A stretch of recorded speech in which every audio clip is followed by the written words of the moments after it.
The United Nations Security Council applied double standards over military activities among UN member states, North Korea state media KCNA said, amid international criticism over its recent missile tests. Director of the North Korean Foreign Ministry's Department of International Organizations accused the UNSC of double standards as it remains silent about US joint military exercises and weapons tests with allies, while taking issue with the North's self-defensive activities.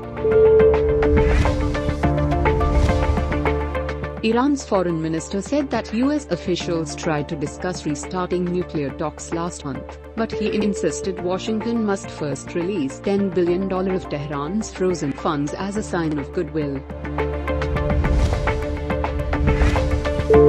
Bangladesh promised to mete out justice to the killers of a prominent Rohingya rights activist. Muhibullah, the head of the Arakan Rohingya Society for Peace and Human Rights, was killed by unknown gunmen in the Kuchupalong refugee camp, in the southeastern Bangladeshi district of Cox's Bazar, on Wednesday night.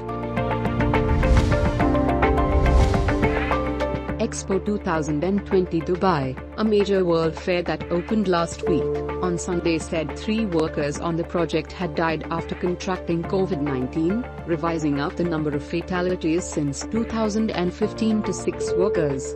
The organizer had for the first time disclosed 3 work-related deaths and 72 serious injuries among 200,000 workers during construction of the site, defending the accident rate as less than half of that of building work in Britain.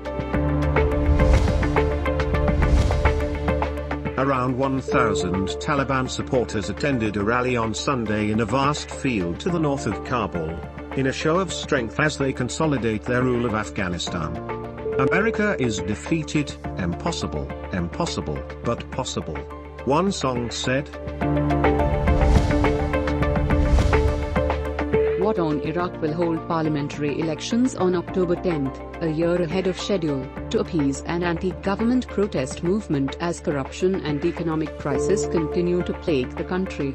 The country is emerging from almost 2 decades of conflict and insurgency since the 2003 US-led invasion toppled dictator Saddam Hussein, promising to bring freedom and democracy.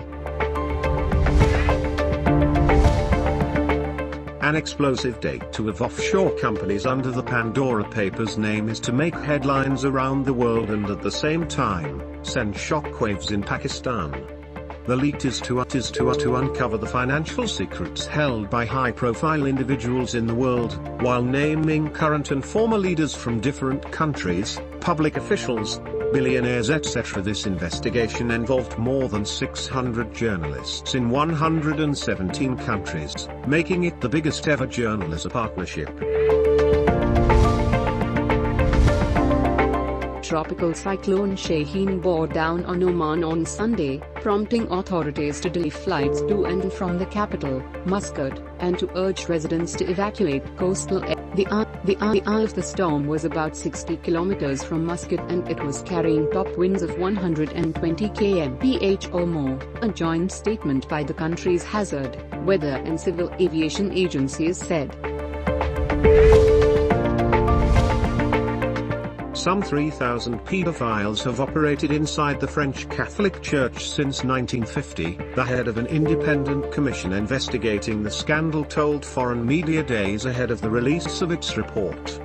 The commission's research uncovered between 2,900 and 3,200 pedophile priests or other members of the church, said Jean-Marc Sauve, adding that it was a minimum estimate.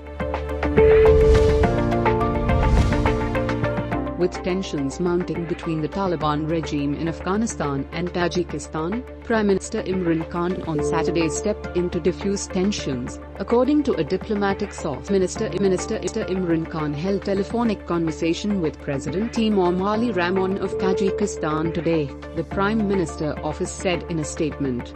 2 leaders agreed to coordinate efforts in support of Afghan stability. Pakistan has lost 35 lives to the coronavirus in the last 24 hours. The country reports 1,656 more COVID-19 infections. According to NCOC, the positivity rate was recorded to 3.26%. The Sindh government has decided to pay tribute to deceased comedian Amar Sharif by naming an underpass after him. The underpass linking Shahidi Millat Road and Haider Ali Road in Karachi will be named after the legendary comedian, announced Karachi Administrator Murtaza Wahab. Pakistan Cricket Board chairman issued an indirect yet stern warning to the board's officials drawing handsome salaries. Everyone will have to work to justify their positions. Ramiz Raji, criticizing the coaches, issued them clear directives to improve their performances.